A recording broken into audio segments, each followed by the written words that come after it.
ашулы шарлар деген тренингті жүргізсем, яғни ол бұл жерде шарды алып,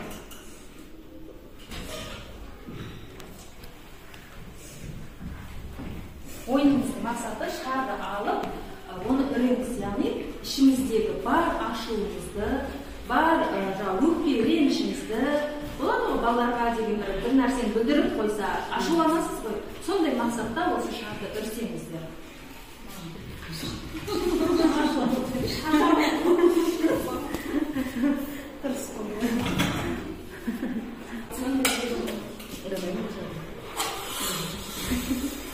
Үрген сайын сіздің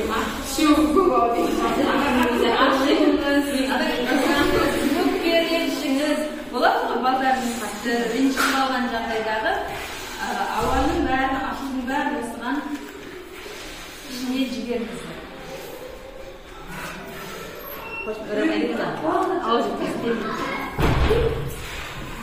Қап деген ғой. Машина бәрі.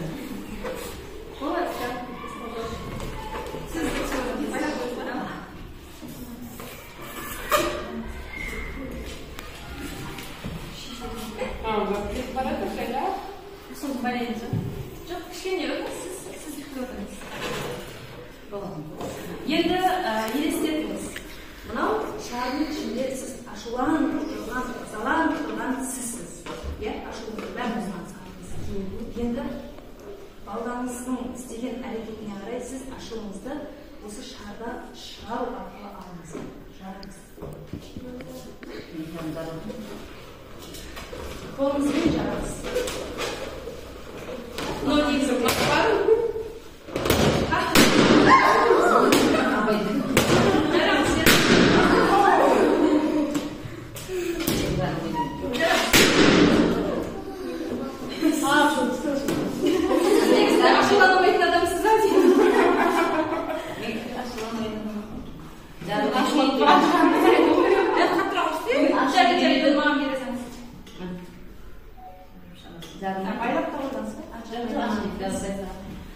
Енді сіз ішіңіздегі ашуыңыз бала, ол қанша дегенмен бала.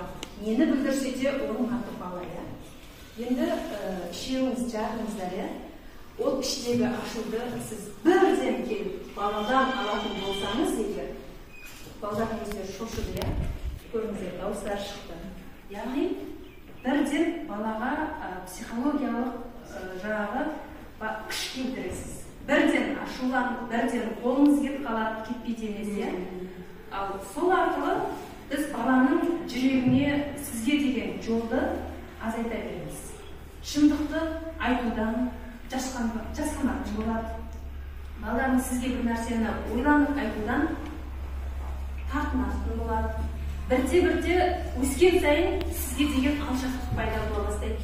Уже баланың өскен сайын ортасына қарай сізден переходной возрастқа кеткенге дейін, яғни сізбен қалай жақсы болса, одан кейін уже біртіндеп сіздерден алшақтай бастайды.